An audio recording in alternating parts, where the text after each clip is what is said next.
بسم اللہ الرحمن الرحیم۔ اللہ کے محبوب صلی اللہ علیہ وسلم نے ایک مرتبہ ممبر کی پہلی سیڑھی پہ قدم رکھا تو آمین فرمایا، پھر دوسری سیڑھی پہ قدم رکھا تو پھر فرمایا آمین، تیسری سیڑھی پہ قدم رکھا تو پھر فرمایا آمین۔ جب واعظ و نصیحت ختم کر کے اللہ کے محبوب صلی اللہ علیہ وسلم ممبر سے نیچے اترے تو صحابہ اکرام رضوان اللہ علیہ مجمعین نے پوچھا، یا رسول اللہ صلی اللہ علیہ وسلم، آج ہم نے ایک ایسا عمل دیکھا ہے جو آج سے پہلے کبھی نہیں دیکھا تھا۔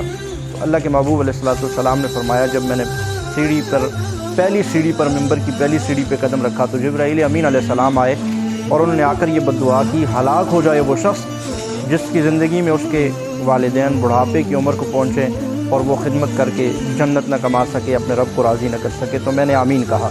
جب دوسری سیڑھی پہ قدم رکھا تو جبرائیل امین علیہ السلام نے بددعا فرمائی، ہلاک ہو جائے وہ شخص جس کے سامنے آپ کا نام نامی اسم گرامی محمد صلی اللہ علیہ وسلم آئے اور وہ آپ پہ درود نہ پڑے۔ تو میں نے آمین کہا۔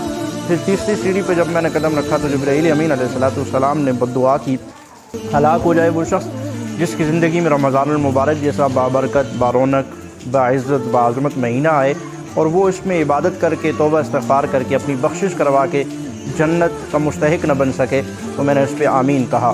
حضور علیہ السلام آمین کہنے والے اور جبرائیل امین فرشتوں کے سردار، وہ بددعا کرنے والے اور کائنات کے سردار اس پہ آمین کہنے والے، بھلا اس بددعا کے قبولیت میں ذرا برابر بھی شک نہیں کیا جا سکتا۔